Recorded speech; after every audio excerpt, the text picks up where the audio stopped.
আসসালামু আলাইকুম। শুভ এক্সোটিক পেটসের নতুন একটা ভিডিওতে আপনাকে স্বাগতম। আমার সামনে যে মুরগিগুলো দেখতেছেন এগুলো হচ্ছে কচিং মুরগি। এখানে আছে দুটো সিলভার কচিং আছে, একটা মটলেট কচিং, একটা হোয়াইট কচিং আছে। মার্শাল্লাহ দেখেন এদের কোয়ালিটি।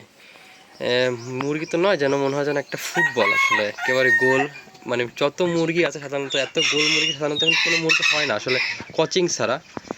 দেখেন একেবারে গোল ফুটবলের মতো, আসলে এগুলো দেখতে আমার কাছে খুবই সুন্দর লাগে।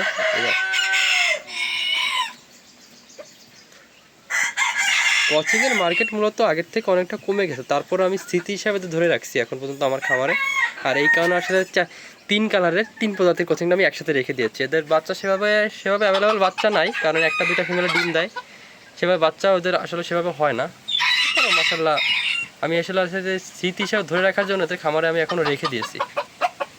আসলে দেখেন আমার কাছে খুবই সুন্দর লাগে। আসলে কোচিং বাংলাদেশে তো অনেক প্রকার আছে, কিন্তু এরকম টপ কোয়ালিটির একেবারে ফুটবলের মতো গোল কোচিং কিন্তু খুব কম সংখ্যক লোকের কাছে আছে।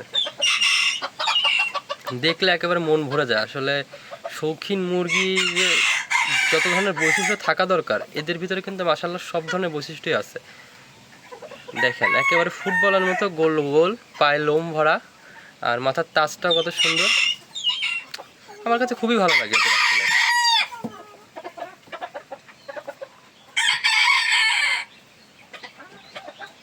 সবগুলোই কিন্তু একদম ফার্স্ট ক্লাস কোয়ালিটি। গরমে হাঁপাচ্ছে আসলে, আমার এখানে প্রচণ্ড গরম পড়ছে, যদিও আমার খামারটা একেবারেই খোলামেলা, তারপরও আসলে গরম যে হারে গরম পড়তেছে, বাইরের তাপমাত্রায় 37-38, এদের অবস্থা কী হয় তাহলে তো বুঝেন।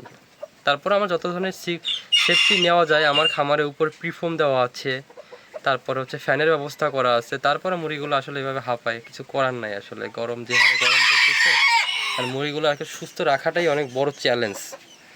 এরকম আর কতদিন থাকি আল্লাহ ভরসা। অবলা প্রাণীগুলো কিছু বলতেও পারে না, সইতেও পারে না, কিন্তু গরমের জন্য এদের অবস্থা আসলে খারাপ হয়ে যাচ্ছে।